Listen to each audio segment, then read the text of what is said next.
Ya, Anda kembali bersama kami di Prime Time Talk. Kali ini di akhir segmen kita masih berbincang bersama Mas Fabi Tumiwa. Kita juga sudah cukup mendengarkan penjelasan tadi dari Pak Effendi Simbolon yang mungkin belum bisa hadir, sudah hadir tapi kita harus mengakhiri begitu. Tapi terima kasih oleh Pak Effendi. Mas Fabi, tapi kalau Anda melihat ini kan sudah ada 16 tersangka berarti ya, terhitung dengan Dahlan. Ya. Apakah kemudian ini masih kemudian mendapatkan tersangka-tersangka baru? Karena kalau kita lihat dari tadi sudah mengulas cukup panjang bersama Mas Fabi dan juga Pak Effendinya bahwa ternyata tidak hanya di PLN-nya, tapi banyak pihak yang kemudian bisa dilihat cara kerjanya seperti apa, kinerjanya seperti apa pada masa itu, begitu Mas Fabi. Jadi gini, kalau kita lihat pusat gravitasi ya dari kasus ini, sebenarnya kan ada di Pak Dahlan, waktu itu dengan kapasitas sebagai Dirut PLN sebagai kuasa pengguna anggaran, yang memang kuasa pengguna, salah satu yang dituduhkan oleh jaksa itu kan dia tidak dia melampaui lah kewenangan atau tidak melaksanakan tanggung jawab kuasa pengguna anggaran itu gitu. Lalu yang kedua adalah pelaksana proyek ini yang ada di PLN yang ada 15 orang tadi sudah dijadikan tersangka. Nah, apakah ada orang di luar itu saya kurang tahu ya, saya nggak bisa menduga kasusnya seperti apa. Tapi menurut saya karena tuduhannya kan adalah tuduhan korupsi.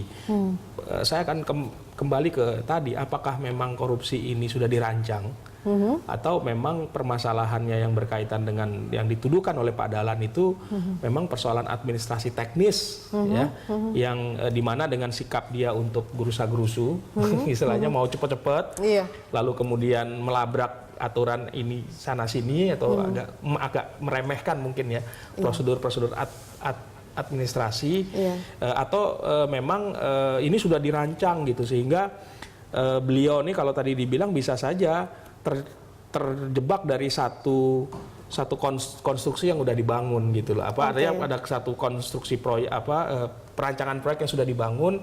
Nah, beliau ketika masuk kemudian ada sana, ini kan kita belum tahu ya. Bukan konstruksi korupsi di dalam PLN ya, Mas Fabi? Ya, saya kira ya mungkin aja ini proyek 1 triliun ya. Proyek 1 triliun ya, kalau potensi korupsinya pasti ada. Ada. Tapi tadi kan saya katakan proyeknya kan proyek multi-years.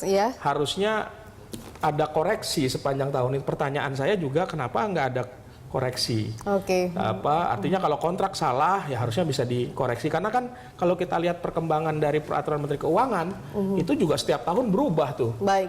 Gitu loh. Kita akan lihat bagaimana juga hasil penyelidikan lebih lanjut mungkin dari pihak Kejaksaan Tinggi akan seperti apa kemudian kasus ini terbongkar. Artinya bahwa kalau memang ini menjadi pintu masuk harusnya tidak hanya 16 orang itu. Ya, saya kira ini bisa menjadi momentum bersih-bersih benar di PLN, walaupun kita lihat memang yang tadi saya katakan 4-5 tahun terakhir saya melihat ada perubahan yang cukup positif ya, yang terjadi di PLN, tetapi bukan berarti tidak ada korupsi, karena ini salah satu perusahaan badan usaha milik negara dengan aset ratusan triliun yang biaya setiap tahun punya anggaran 300-an triliun lebih. Ini tentunya daerah basah. Basah dan manis sekali gitu kira-kira. Baik, terima kasih Mas Fabi sudah hadir bersama kami di Prime Time.